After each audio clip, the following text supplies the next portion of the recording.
Hello, podcast listeners. This episode of JJ Meets World details at deep lengths bed knobs and broomsticks, and Tucker and I's affinity for that particular film, plus a great interview with Bob Harris, who has interviewed folks such as Fred Rogers, Chuck Leavell, Dean Koontz, and many, many more. This time we get to turn the mic on him. We ask the questions. He gives us the answers. You've probably heard of Bob if you listen to radio at all over the last, 40 years.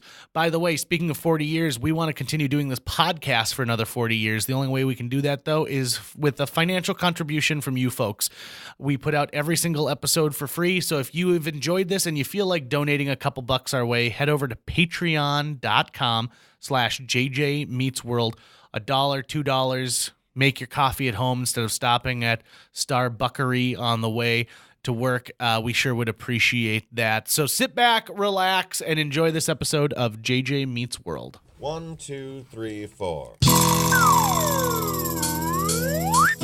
J.J. Gordon, sort of like that Indiana Jones, in that he's always sniffing out his next adventure. Yes, he is. He's always interviewing guests so he can have them on his show and they can talk about pop culture, arts, and leisure.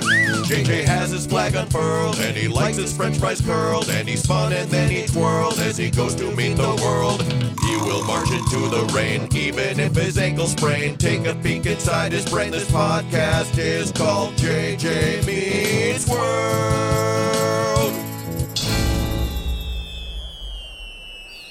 It must be hard to be an elementary school administrator. Being an elementary school teacher is tough, but at least you get to form these really tight-knit relationships with kids. Being an administrator must be awful because you don't really get as tight-knit, but they are still looking to you for that same kind of contact.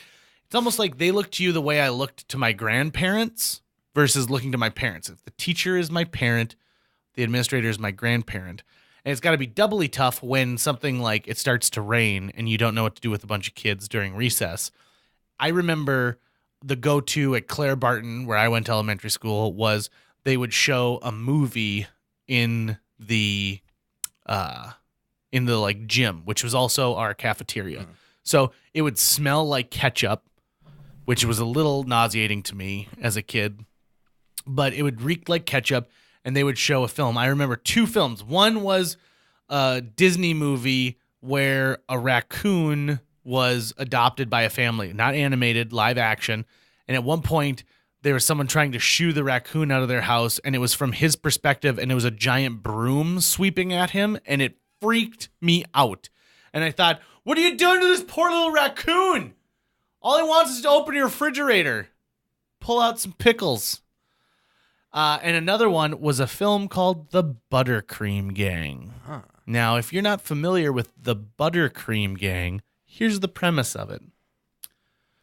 The Buttercream Gang is a group of kids in the small town who are a gang, but not the gang that you're thinking of. They're a gang of, let's help Mrs. Marquardt paint her fence. Or, hey guys, the rec center needs to be painted, so let's go paint it. And they always are do a lot of painting. They do a lot of painting. They do a lot of good deeds. Your typical gang. The leader of their gang, Pete, has to go live with his aunt and uncle or some other family member for the school year. And so he's sent to go live with his aunt and uncle in a big city. The next summer, he comes back. But Pete's changed. Pete now smokes cigarettes, and he's not doing his dishes. Pete's a mean kid. And the other kid who's in it, who's become kind of the de facto leader now, who's Pete was his best friend. He was the kid he looked up to, is now, I don't know what to do. And his dad, who has a bitchin' mustache, tells him, if you love Pete just because you want him to change, you're not loving him for the right reasons. And so at one point, Pete is going to steal this kid's bike, and the kid goes, no, you take it. That way I'm giving it to you and you're not stealing it. And Pete dumps his papers out, and finally Pete goes, what do you want from me? And he goes, or someone says, like, what do you want? Pete, no, was it? No, the friend says, what do you want from me? And Pete says, his response is, for you to hate me. And I remember this being the most overly dramatized movie. It came out right around the same time as Stand By Me and the It television or TV movie that came out. And so everyone was watching these awesome movies about bands of kids from like a different era, and then they watched the Buttercream Gang, and it was the worst. Also, the Buttercream Gang? I think it makes sense, though, to follow up the Buttercream Gang with its sequel, Pete's Dragon.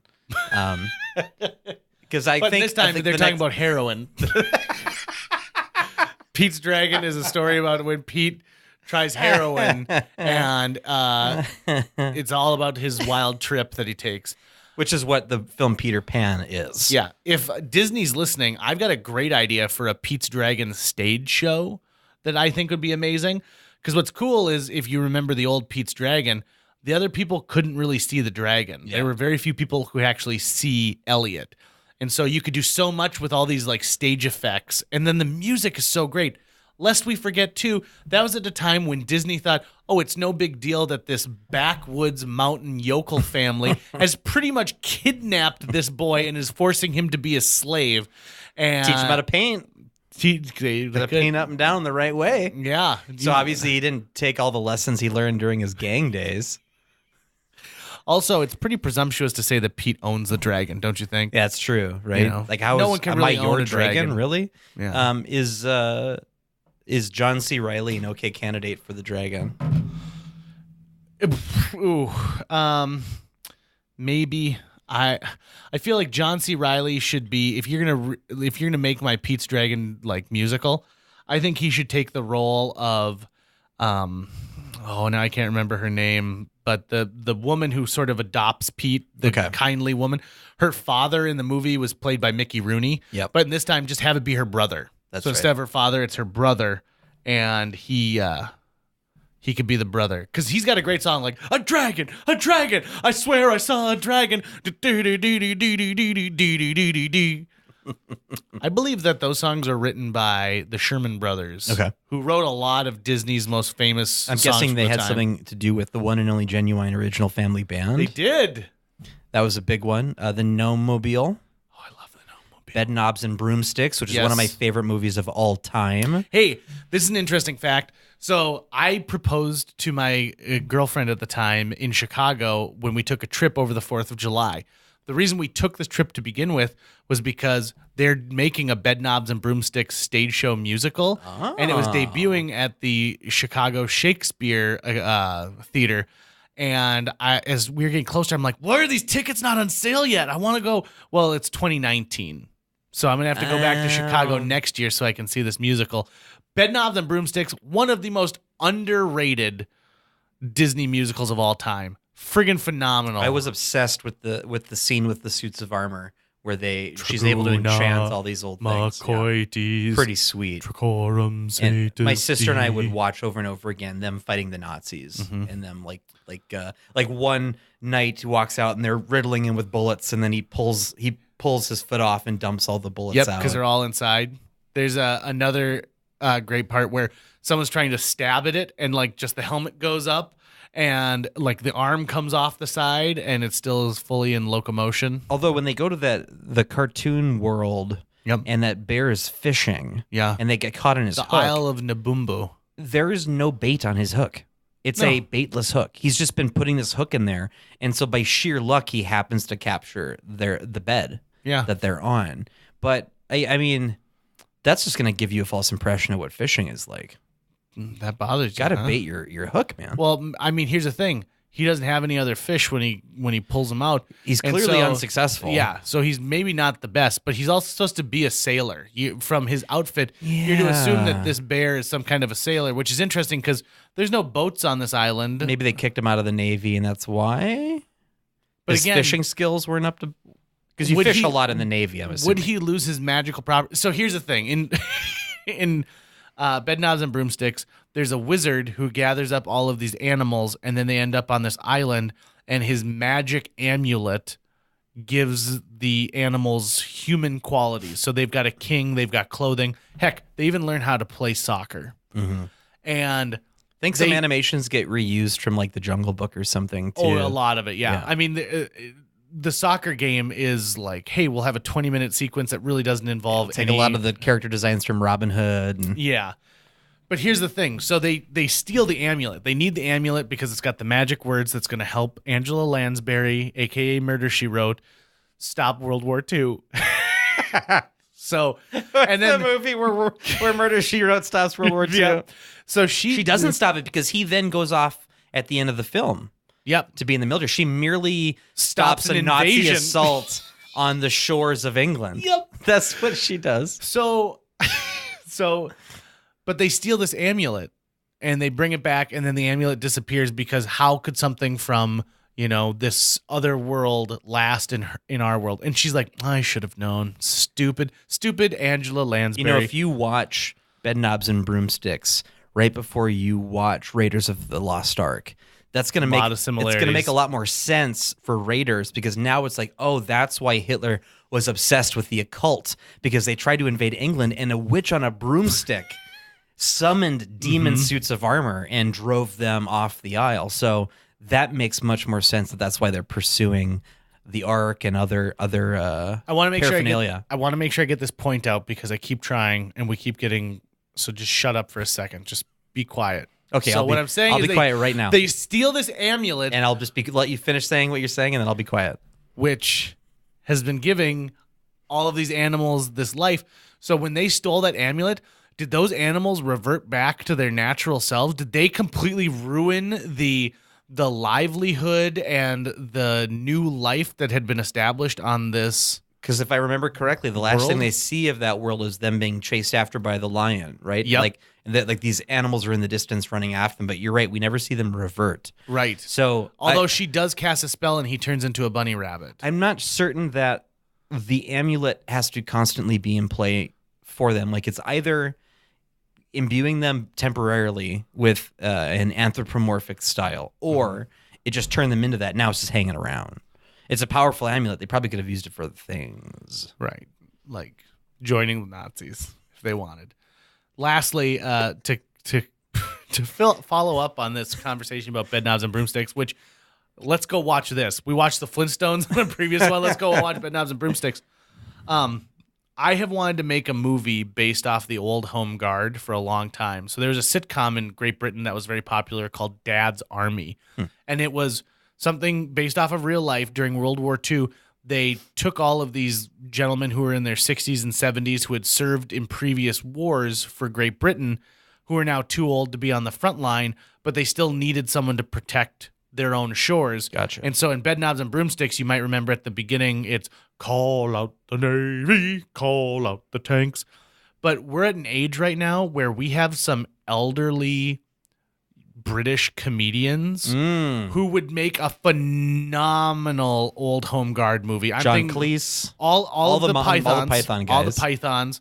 And they made a movie called Dad's Army a few years ago that had the forgettable Toby Jones, who just always seems to get dicked over in every movie he's in. There's always someone, like when he made his Alfred Hitchcock movie, they're like, oh yeah, I don't know if you know this, but Anthony Hopkins is also playing Alfred Hitchcock in another movie. And he's like, son of a bitch. That happened to him for Hitchcock as well as Truman Capote? Yep. Same thing for Truman Capote.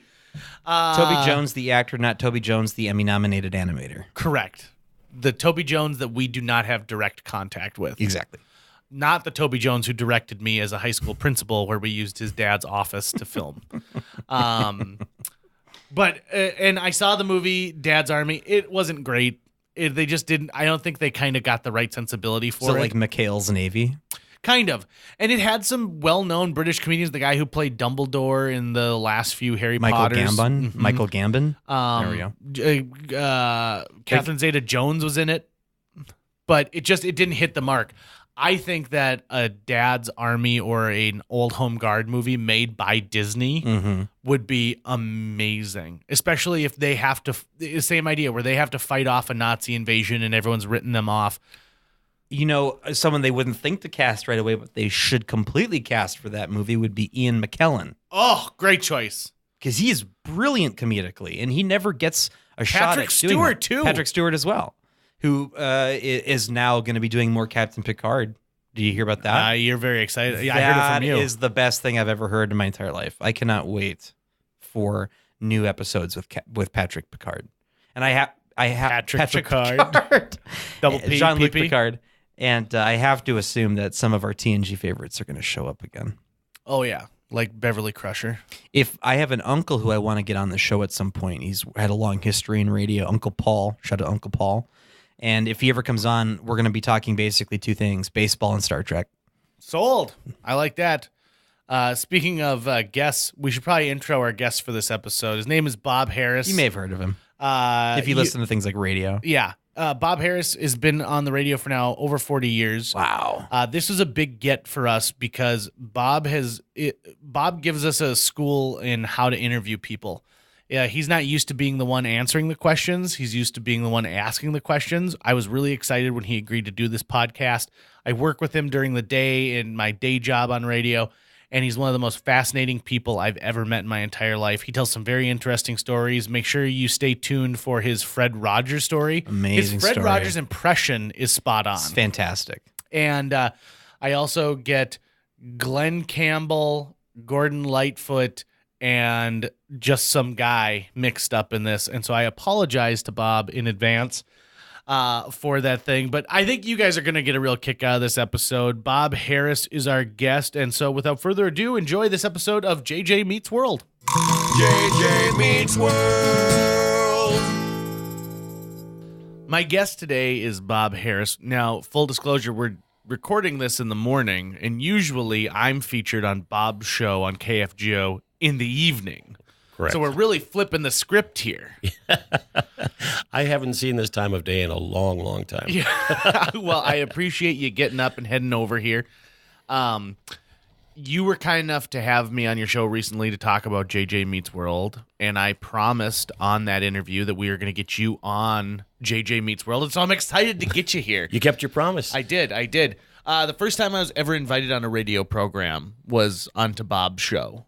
Really? Yeah, all those years ago. And we were promoting something. I don't remember what it was. Might have been line benders. It might have been one of the various things that we work on. But what I really like about your show and what I really like about you, Bob, is you're kind of a Renaissance man. You're always reading something. You've seen the latest movie, independent or major release.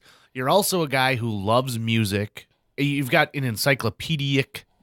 Pedic? Is that a word? An encyclopedic. Pedic. End with pedic. Pedic.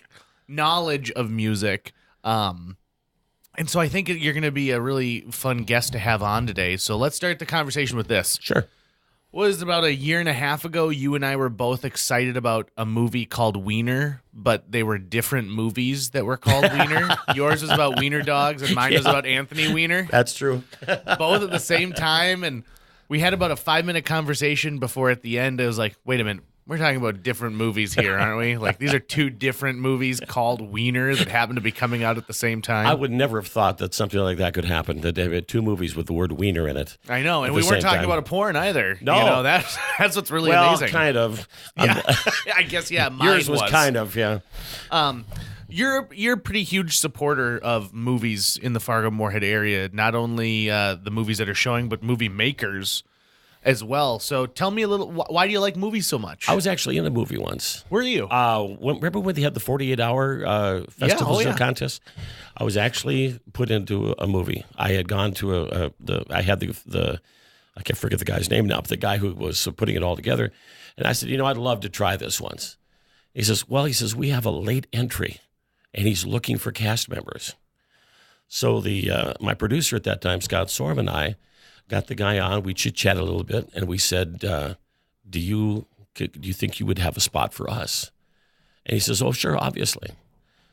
So we got, in this 48-hour contest, of course, you get a genre, and you have to have a prop, and you have to have a line and a character. And the prop was bubble wrap. And it was Travelogue is what we had. And we actually got an award for best cast ensemble. Really? It was just like little snippets of different little almost Saturday Night Live things, just little quick cuts, little quick skits, and we got an award for best ensemble. I'm guessing the guy you interviewed was Ira Livingston, who was the gentleman. The third, yeah, from Minneapolis. He's the one who first brought the 48-hour film project to Fargo. No, I don't think that was it. No? Because then, I produced it for a couple of years after that. Oh, did you? Yeah. After Tucker and I, no big deal, took home top honors with a little film called Milk Babies. Which I can't remember what they called the movie because it was 2 French words for travel. Really? Yeah. And so you went to the Fargo Theater and you saw yourself up on the big screen? Yeah, and I thought I'm never going to do this again. I remember I had a green shirt on, and I looked literally like Kermit. Yeah, I just sat there. And it just. So what you're saying is you thought it was so good that you were like, I can't top that. That's lightning in a bottle right there. I'm going to retire right here, right now. Yeah. And what's really nice too is you use the opportunity to have radio waves available for people like the producer of the 48-hour film project to come and talk about that. You find some pretty unique guests who come on your program and get to talk about art. Of course, Chelsea Ewan, who's been a guest here on JJ Meets World, does the Metro art scene. Yep, she's on every Wednesday night. For you, gosh, it seems like anybody who's working on a project. Did you interview the kids who made the Oscar shorts? There's been a couple of them, right, who've done in the local area, who did like the animated one. And Devin Macy, was it? Massey? Yeah.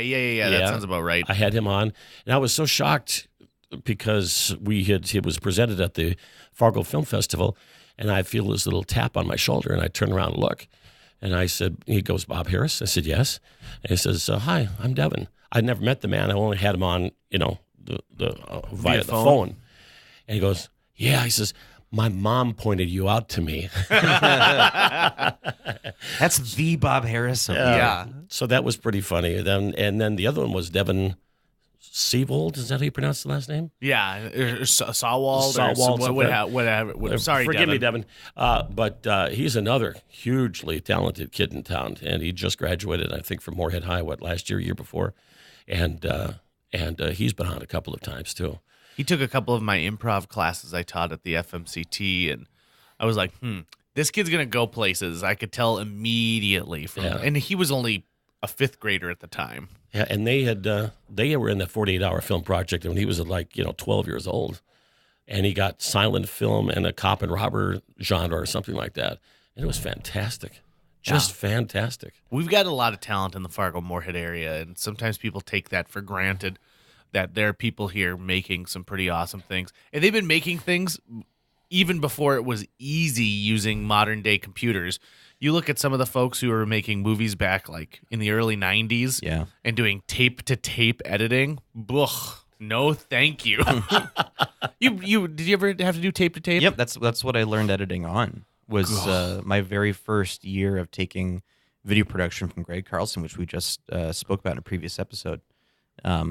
And there weren't iMacs out yet. There wasn't really any Windows software that was really specialized towards video editing that was consumer level. And so the very first thing we did was tape to tape. And so that's what I just thought editing was going to be. And then the next year, Ruby iMac is what we got at MCAT, and that's when I first got to start then. You're like, whoa, thank goodness. What? Any order I want? I can just change it again? It's going to save my fingers so much. Well, and you're from an era of radio where you did reel-to-reel for years, I bet. Reel-to-reel for years, and then we had to, if we wanted to make an edit, we would get the razor blade out and put the tape on a splicing block and mark it with a little wax pencil and make the cut. Then you tape the 2 pieces back together again, and those were the good old days. See, that's something I've never had to do to edit something. I've never had to do that. I've had to do the 2, VCRs with like a control deck and stuff like that. But the only time I've ever had to splice film was like as a projectionist putting a bunch of stuff together. And that was sort of a pain in the butt. So I cannot imagine what it would have been like to have to. I'm trying to remember what movie it is where they're depicting the silent film era, and they're in the editing room, and one of them was like, "Oh, we need 5 more seconds of this particular shot." And then the guy grabs like a spindle of film and he stretches out 5 arm lengths because he knows that's roughly the amount of time that we need. Cut it, put it in, and that's how they were editing it then. That's nuts. one of the things for where I was editing that way is one of the times I thought I've just lost my life, because we had a little bit of a spacer on top of the tape deck, and I was just getting frustrated. This project wasn't going well, so I decided to get up and take a walk, and I grabbed the top of the deck to pull myself up. Oh no! Well, there was a little space in there, and I got shocked. And I literally got knocked back down onto my chair. Oh, really? And I thought, this hurts. I mean, I had felt it all the way up my arm. And all of a sudden, you could speak Spanish. and it just, I mean, it was a terrible blow that I could do something like that. And I was the only guy there at night. Oh. No, what if it would have knocked me out? Nobody would have found me, until the next morning. So, yeah, that was one of my scariest moments in radio. I got shocked, and it really, really hurt. So what's it like being a nighttime radio guy? Because it's definitely a horse of a different color versus daytime radio. You get folks who are, turning you on, and it's the soundtrack of the background of their night while they're making dinner, while they're getting the kids ready for bed, while they're driving. If you're like a late night delivery person. Well, I always thought that I kind of looked at my show as kind of like your dessert of the day. Because throughout the day, you've got news, you've got politics, you've got all kinds of other things, where I try to bring in a little bit of, the entertainment genre. Like you mentioned, movies. Mm-hmm. We've had numerous authors on. We do benefits for various, plugs for various benefits around the, and that's just kind of the deal I like doing. And from time to time. You get a lot of calls in. People really appreciate what you're doing and give you a pat on the back. And once in a while, they throw an award your way for plugging their stuff, and really makes you feel good that you're doing something maybe just a tish different than what they do during the day. And I think that's one of the big things, to look for something a little bit different. Plus, at night, as you know, from your show, you have a little more time to do it. Where some people during the day would have maybe like 7 or 8 minute segments, to do their thing. I've had guests on for a full hour sometimes, which we should do with you one night. Right. Oh, yeah. I've got a lot to talk about. You also bring in a lot of musical acts, and that's something that you do not hear at all during daytime radio. No. Someone being able to come in to talk about the music that they're making, that they're playing, and then being able to play it. So, before NPR even got into like their Tiny Desk series, Bob Harris was already doing it. One of the first times I did that, there was a guy that worked at the radio station named Jason Spees, and he was getting me acts to come in. He knew all the music people, and they were playing at the Nestor or Aquarium or someplace, but it was a band called Mamakin, and they were from Sweden. So I said, okay. So they came in, and the guys had hair halfway down their back. They had full-length sleeves of tattoos. And I'm going, oh my God, what did I get myself into? How do I talk to these guys? Because they're, a generation younger than me, obviously. So we talked a little bit about their music, and what they're going to do. We took a break, and they came back, and they started talking about hockey. How they love professional hockey, how all the great Swedish players were coming over and playing in the NHL. So for the next 10 minutes, we talked about hockey. And they were from a town called Karlstad, Sweden. I said, hey, we got Karlstad about 110 miles north of here. And he goes, well, he says, we'll have to go up there sometime now, next time through, And it was great, with two different generations, and talking about hockey. It was a blast. I was scared to death when they came on, and I left with smiles on my face. You're also one of the first people I knew locally who embraced the idea of podcasting your show. And I remember listening to pieces of your show, God, from years and years ago. And was that something that your bosses, your ownership was pushing you to do, or was it something that you thought, well, I've got this great content, I'm going to just continue making it available? Well, they suggested it. The bosses suggested it, and we had the website, we had the vehicle to do it, and so I said, yeah, that'd be no problem, just as long as you edited it down. We didn't want any commercials in it, just free flowing straight through it, and Yeah, a lot of them got some great response. Some of them haven't, but a lot of them got some great response, which makes you feel pretty doggone good. Yeah. Well, you never know what's going to, catch with people, right? Sometimes you just got to go throw the spaghetti at the wall and see what sticks. Well, one of my biggest podcasts was talking to, are you familiar with Dorset, Minnesota? They have that Taste of Dorset. When Camping Heroes burned down and Camping Heroes was rising from the ashes, they were going to rebuild. And I put the fact that they were rebuilding, I talked to the new owners, and I mean, it got into the thousands of people that listened to the podcast. And I thought, this is pretty cool. Let's see if I can do this again with something else. It's really interesting what podcast audiences will latch onto.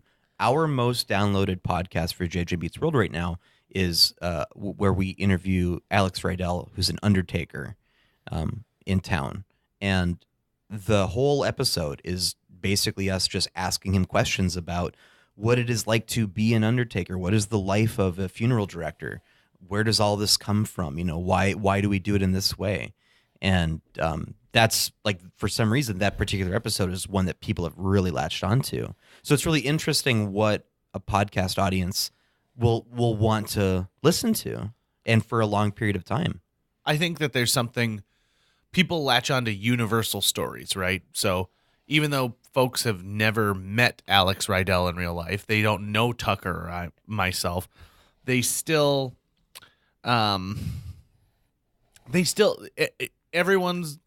deals with death at some time in their life, right? That's the great price we have to pay for living, is death. Mm-hmm.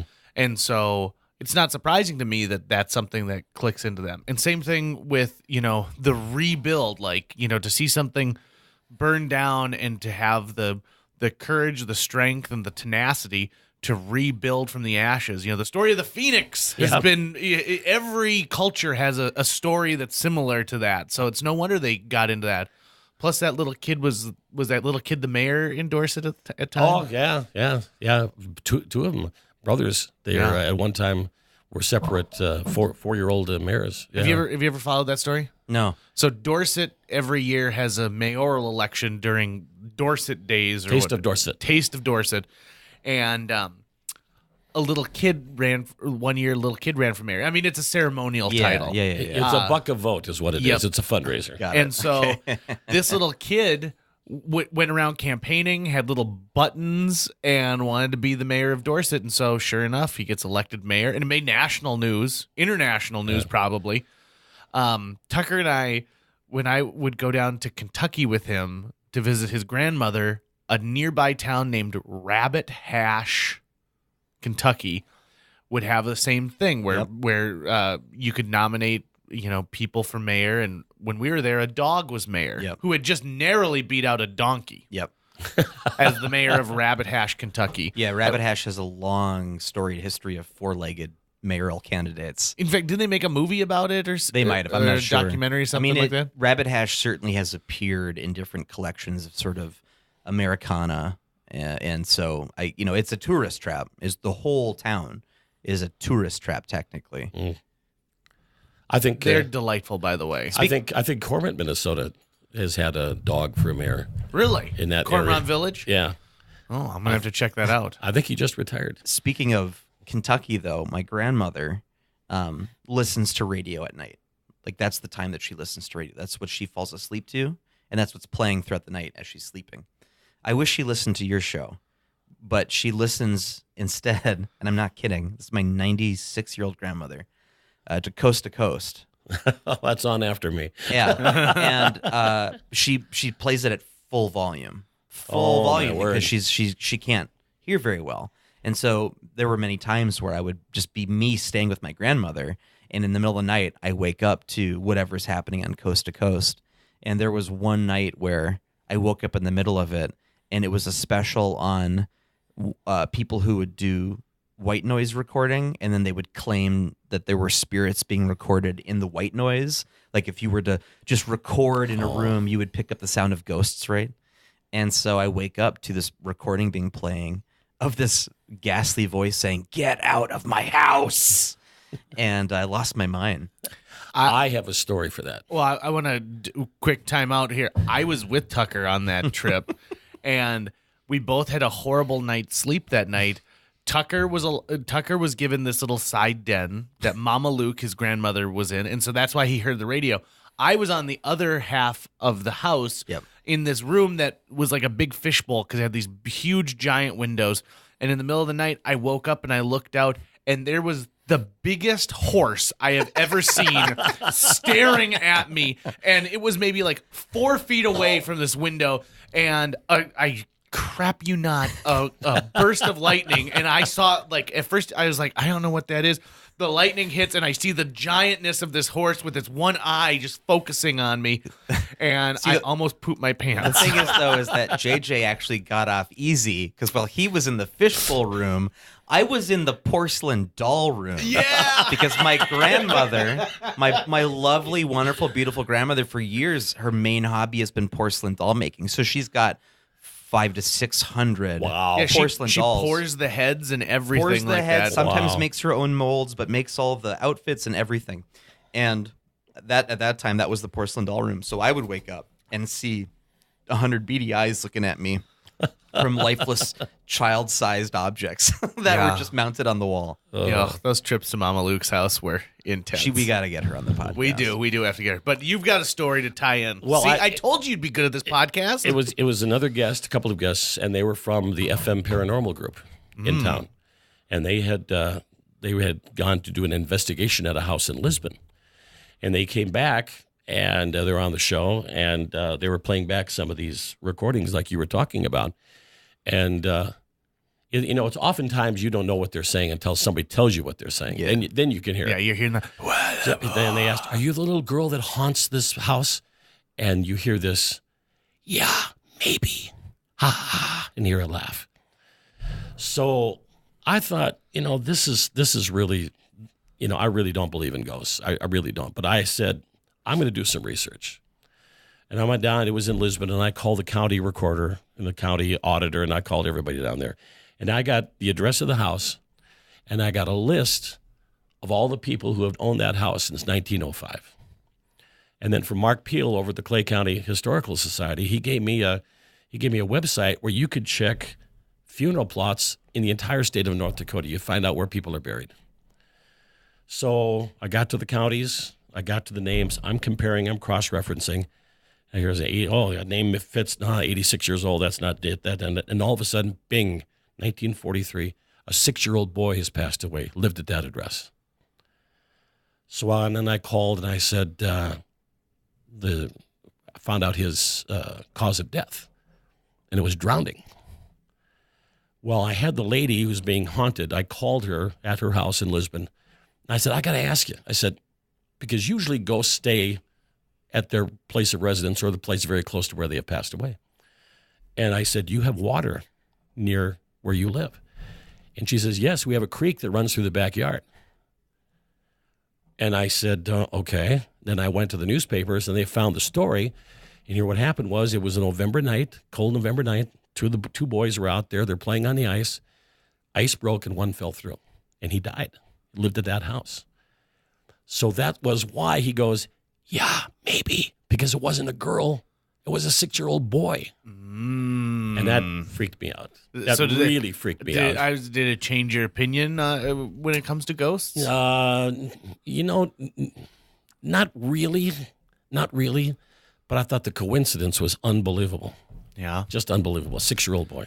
There's a cool website called diedinthishouse.com that pulls together information from death certificates across the country. And then let's say you live in 100 Maple Drive, you can search 100 Maple Drive and it'll pull up any records of anyone who actually passed away in that house from the time that, a structure was built there and it went from just being a plot of land to a home. So both of my parents have passed away in the house. And so I did some checking, and sure enough, it lists both my parents there. Speaking of which, don't let me forget this. I've been meaning to ask you for a while because Tucker's really great when it comes to Photoshop. Okay. I really want to do a wedding photo where my parents are Jedi ghosts in the background. So don't let me forget to ask you about that. Done. Deal. And it's only going to be funny to like 5 people. You'll have to tell me what eras in your parents' life, because that seems to be a rule with Jedi ghosts, is that you return to whatever form you were last. That you join the Force with, right? Right. Well, so Darth Vader in the remaster, is younger Anakin Skywalker again as a Force ghost. So you need to tell me if you need a younger parent or. But it doesn't make sense because like Obi-Wan is shown as like the old Alec Guinness, the old Obi-Wan. But I think that's when Obi-Wan's spirit died, right? Was at that age. Darth Vader's spirit died when he was young Anakin. I think that's why. Interesting. So you need to tell me when your parents' spirit died. Yeah. That might be up for like some serious discussion. I might have to bring. That's a separate podcast in itself. I was thinking about like, where's the highest digital photo I have of these 2 people? But we'll work on that. We'll make that happen. For my dad, it was probably the day that my sister got a driver's license. If I'm going to pinpoint a moment. You'll have to let me know, too, what color their lightsabers are. I'm going to give them lightsabers. Oh, good. Okay, good. So Tucker made a movie. We've talked about this on the podcast before, but Tucker made a movie when he was a senior in high school. Actually, you started working on it your junior year? Yeah. And it's called Rezel X. And one hot May night, we all went to the Century Theater at NDSU and watched this movie he made, which had been a labor of love for years, and it almost killed him.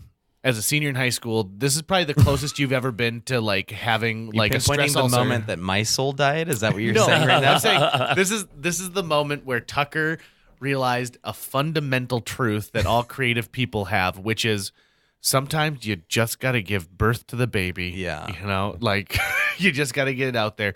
But I will say this, for a senior in high school, there's a lot of lightsaber effects that take place in this movie that looked really, really good. Yeah. There's a whole fight sequence. It was up at Trollwood, right? Yep. I mean, it looked really good. That was a frame by frame process that I never wanted to do again. Wow. Yeah. Read anything interesting lately? You've always got a book you're working on because you constantly are interviewing authors. Yeah, I've been pretty lucky. I've had some really big names authors on. Dean Koontz and Janet Ivanovich, and some of them I've been on like 4 or 5 times, and I thought, this is crazy. I'm a little guy in Fargo. Why do these people do this? Well, I find out that there's one of the things I do when I do interviews. I always look for kind of that little odd question that people are going to say, "Oh, I remember that guy. He asked me that question. That was good," and it proved that he read the book, and which I usually do. We get a chance to read it, but. Right now, I'm not reading anything at the moment. Yeah? But I just finished Love Without Limits with Jacqueline Busey, who is a professor of religion over at Concordia College. And her husband, Matt Myers, who I think you know. Yep. He's working on a new movie in New York, and we talked about that a little bit. And so that's the latest I've written, but I haven't had any major authors lately, although she's well known, but very well known. Yeah, very well known. Bob, when you're prepping for an interview, do you ever take the time to sort of go, what questions are they getting asked all the time? Like, what are if they're doing, say, a round of interviews over a period of time, do you ever go, what are the questions they're always getting? So I can ask questions that they haven't answered yet and get a different reaction. I think of that a lot. In fact, I've even asked a couple of people. I said, you must do 50,000 of these. I said, if I ask you the same question, I apologize. And most of the times they say, comes with the territory. But, they give you a little sheet of questions that sometimes they'll give you a sheet of questions that you can ask if you get stumped or if you're a dummy who doesn't read the book or even open it up, But a lot of times if you go into a book and you read something into it, you read a few pages, you find something that's interesting, I find out a little question about it. Well, why, in this chapter, why did Dorothy do that? Why did you have her, run up the stairs instead of, run out of the house, that type of thing.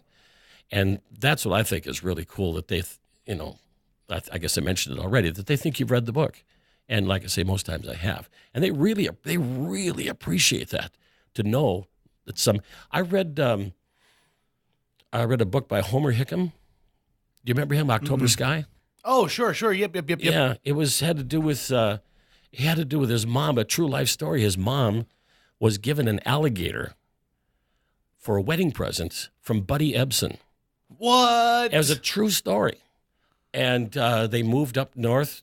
This is down in Florida. They moved up north, and finally they decided we can't have this alligator anymore. He's getting too big, and he was eating the neighbors' chickens and stuff like that.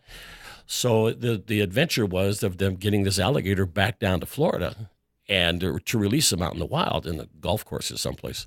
And they hook up with Buddy Ebsen. And I told Homer, I said, this is great. I said, I hope they make this into a movie. And I said, you're a rarity. I said, because I read this book from cover to cover before I talked to you. And I'm still talking to him today. He still writes every once in a while. Really? And, just appreciative to know that you read his book when you did the interview. So on the topic of podcasting, what is it that you think, let me rephrase this.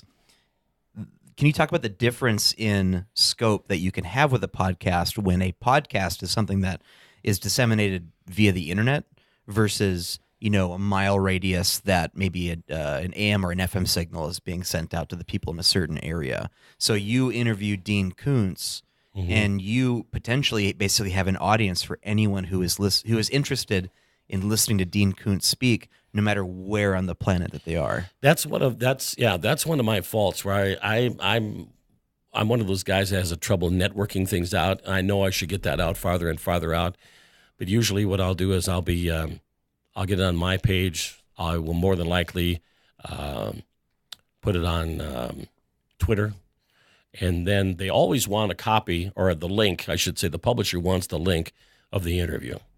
So I'll send the link from our page at KFGO, and then where it goes from there, I'm not sure. But oftentimes, it's you'll see a marked increase. But you think to yourself, man, I could get a lot more out of this if I really knew the proper way how to expand this and get this around the world, around the country. But then also your older episodes can be rediscovered in a fairly simple way. So you do a Dean Koontz interview, and 10 years down the line, Dean Koontz, whatever is in the news again for some big deal, and suddenly people are looking for Dean Koontz. Hypothetically, there's a chance that suddenly your old podcasts are being listened to, whereas in just daily terrestrial radio, unless someone is recording it at home, that's mostly just going out into the ether, right? Right.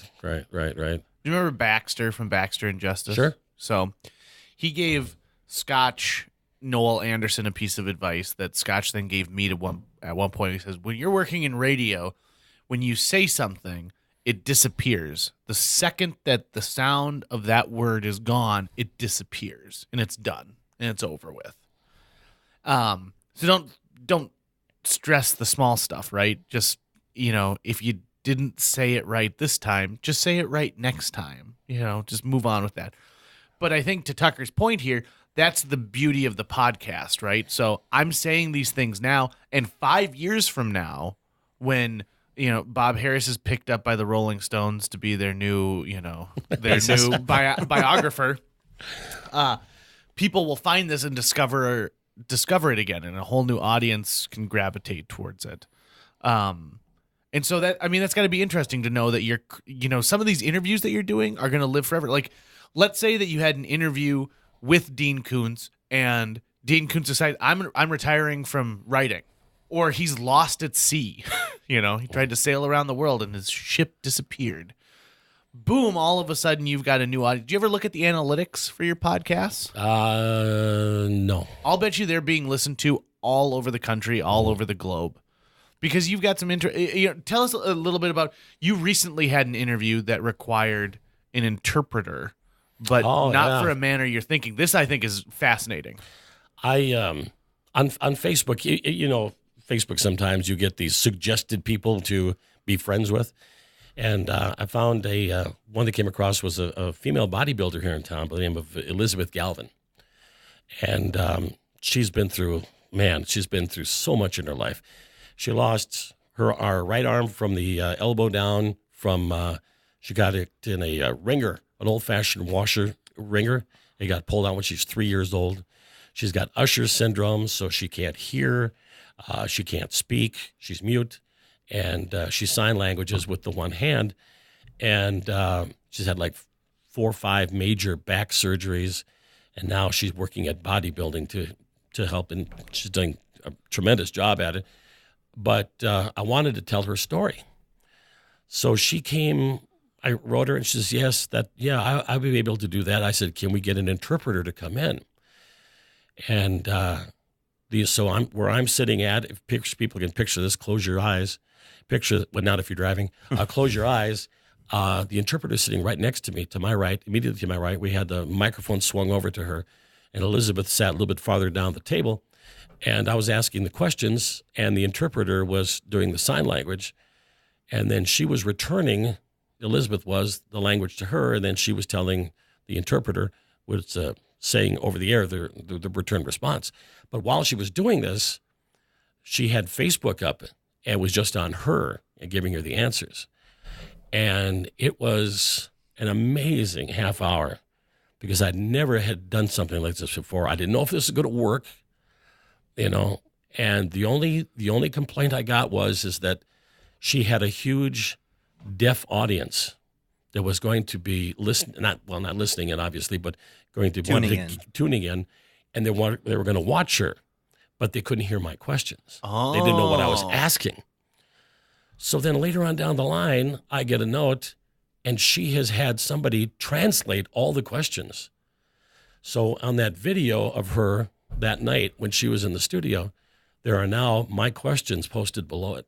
Wow. It was just, it's something I'll never forget. One thing that I really respect Theater B doing in town is they do the evenings for the hearing impaired, where they'll bring in a few people who sign, and they put together a special light for them, and they stand off to the side, and they're signing it. And I've done 2 shows at Theater B, and it's very interesting because they have to come in and watch the show because they're also trying to, both shows I've done have been comedies. And so they're trying to get the timing right with the signs. And it's just great to know that we're not leaving anybody in the lurch in our communities. You did a radio interview with someone who needed to sign, in a medium that is 100% audio based. That is amazing. Yeah. That is so awesome. Appreciate that. Thank you. One thing that we would like to do at some point with the podcast, once we have a budget for it, is I want to get episodes transcribed as well, so that because they eventually go on YouTube and those transcriptions can easily go into subtitles and stuff like that. Just because podcasting is an audio only medium, which means if you can't hear, you're shut out from that unless you get a chance to read it. Just one quick note, but really I got a kick out of that night was the fact that she asked me the question, how long have you been in radio? And I told her, I said, well, almost 42 years. I mean, that's a long time. And instead of saying 42 years, I said, longer than you've been on this earth. And what the beauty of this is that she then, the lady next to me, signed that answer to her, longer than you've been on this earth. And she laughed. To have a triangle of people telling one line, one story, and then the one person who can't hear laugh at what I had said, I thought it just made me feel so warm and giggly. But she goes, no. She says, I've been on longer than that. That's how she signed back, So you've also, Dean Koontz, Jan Ivanovic. So you've also interviewed some pretty amazing musicians as well. I'm trying to think, I've listened to so many of them. Do you have one that sticks out in your mind or a couple? Well, probably the biggest quote-unquote name for me would be Chuck Leavell of the Rolling Stones. You just mentioned Rolling Stones a moment ago. Mm-hmm. And it was really funny how I got him. he had an solo album out, and I had written him, and I said, oh, by the way, I said, I'm a friend. We have a friend, a mutual friend, and I wrote Colin Peterson, who was the 7th Congressional District in Minnesota, and he and Colin are good friends. They played together at the Correspondents' Dinner down in Washington. So anyway, he said yes. So I got him on the air. We started chatting, and I've had him. He's going to be on like the 4th or 5th time later on this year. Holy smokes. And I'll never forget one of the questions I asked him. I said, I got to ask you. He says, do you really understand Keith? He said, Bob, he says, when I got the job, he says, I knew I had to go into it with the mentality of Monty Python, he said. So that's how we met. You got a great interview with Glenn Campbell, too? No, I never had one with Glenn Campbell. No, I'm sorry. Who did... oh, man, that would have been awesome. No, I'm sorry. Who sang... people are going to be pissed. The Wreck of the Edmund Fitzgerald. Oh, Gordon Lightfoot. Gordon Lightfoot. Yeah. I've never had him on either. What? I thought that was... No, you had somebody on concerning that, though, right? I'm sorry. This is show. I should have prepped for this. I'm just thinking about Gordon Lightfoot's arch nemesis, Byron Heavyhand. I had, a while back, I had a gentleman who went down to the Edmund. That's what it was. He was a diver. That's what it was. So far, he says he believes he's the only man who's actually laid his hand on the wreck of the Edmund Fitzgerald. Wow. Because it's down so far. How do you find someone like that? Boy, it can vary. It can vary anywhere from emails or to an article that you've read. The proudest interview, let me tell you this real quick because I don't want our time to run out, but the proudest interview I ever did was with a guy by the name of David Jones. He was a general in the United States Air Force, and he was shot down over Africa in 1941, something like that. And he got transferred to a prison camp just outside Sagan, which was occupied Poland at the time. And it turned out that was the prison camp of The Great Escape. Ooh. And his character, he was portrayed by Steve McQueen.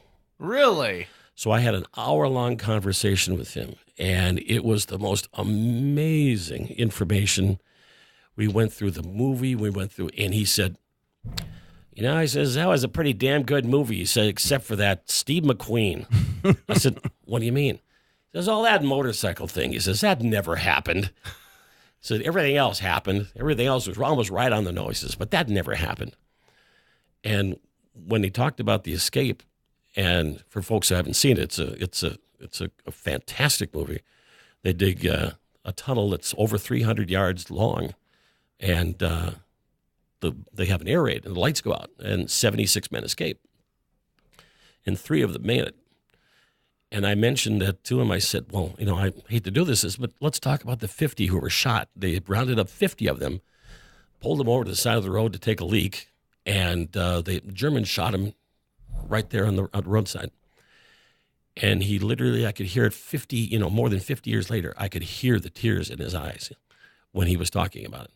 Still to this day, he was crying about it. And it was just a fantastic interview. That is podcast. That's up on the internet if you want to take a listen to it. Well, and people have heard a little bit about your interviews. How can they find you? Most of the interviews you'll find at KFGO, KFGO.com under the podcast section. I even think I have my very, very first one I redid with Mr. Rogers up there. Yeah. Oh, I love this story too. Like, would you tell the Fred Rogers story? Sure. Back when I was working at this radio station, I don't know if anybody ever heard of it, Q98. Oh yeah, I heard about it. Yeah, I remember Q98. I was the morning guy, and I wanted to do something different. Instead of playing a song, talking, doing a weather forecast, playing a song, I wanted to do something different. So I looked ahead in the date book, and I saw Fred Rogers' birthday was coming up. So I said, I'm going to try to get a hold of Mr. Rogers and wish him a happy birthday on the air. So I had to go through Mr. McFeely, his mailman. That was the guy who booked him. So I called, and he says, oh, yeah, I think Fred would do that. Yeah, let me get back to you. So all of a sudden I get this call back from Mr. McFeely, and he said, Fred is going to call you at such and such a time. Great. So I get in my production room, and I'm ready for the call. And, hello, Bob. It's me, Fred Rogers. How are you? And he's in the hospital, not in the hospital, but he's in the hospital across the room from where his mother is. His mother's been put in the hospital. He's across the hall in a telephone booth. And he's called me from there. And he goes, Bob, did you know my mother knits all of my sweaters? And we went through, and we talked for 45 minutes. And I wish I still had the entire, I've got like a 7-minute cut down version, the one I used on the air, but I don't have the 45 minutes. But all of a sudden, Bob, King Friday's here with me. Would you like to talk to him a little bit? I would have started crying. So I'm starting talking to the puppet, and then what's the queen's name again? She was there, and we just went on and on and on and on, and something I'll never, ever forget. But he was across the hall and from his mother. We talked about Johnny Carson. He had just given Johnny Carson a sweater on the Tonight Show. He was talking about how, well, most impersonators are okay, he says, but, there's one I took exception at where they made fun of me saying, kids, you can make a blowtorch with a book of matches and your mama's hairspray, that type of thing. It was just surreal. Fred Rogers was actually talking to Bob Harris, That was my very first interview. You've got a Johnny Carson story as well, where you got a signed. What was it? Was it signed? The book is called "Happiness is a Dry Martini," and it was a little joke book that Johnny put out back in the '60s.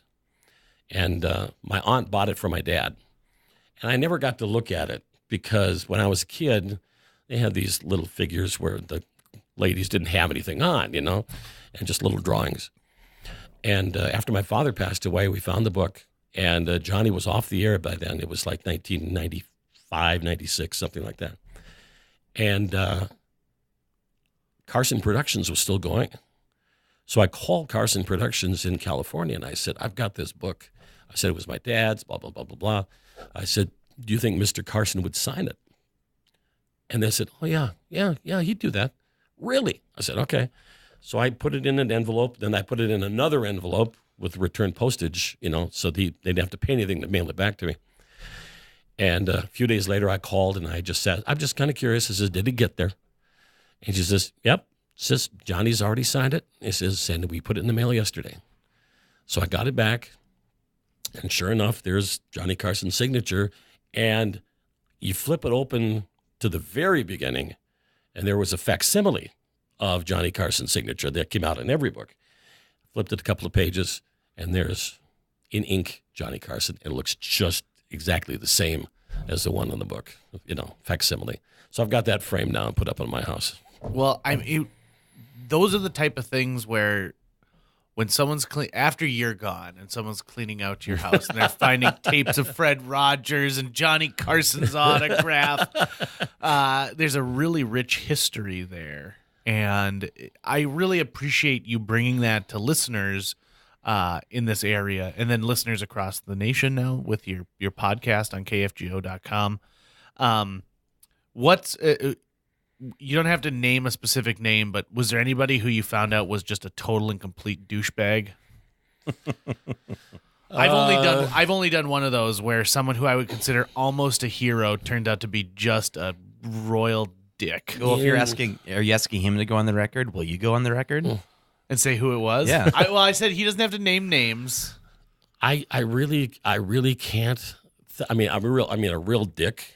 Yeah. I got some people who gave me like yes or no answers, but they weren't mean about it. Oh, they Jerry Lewis'd you? They just didn't know how to properly give an answer, But I've never had anybody who was really a dick. I don't think I have. Somebody who, and that's the worst, isn't it? Where you think like, hey man, your fans are the ones who allow you to be who you are and do what you want to do. It comes with the territory, right? Right. It comes with the territory. So sometimes you got to do these interviews, and it might be the same questions you've heard a million times, but answer it and be fun. I tell you what, the best interviews are though is people who are from the past who are recognized again. For example, they re-released a bunch of Don Knotts movies a number of years ago. Don Knotts came on. He was You interviewed Don Knotts? Yeah, it was just amazing. And then later on down the line, they were doing some the Maxwell Smarts, Get Smart, and Barbara Feldon came on.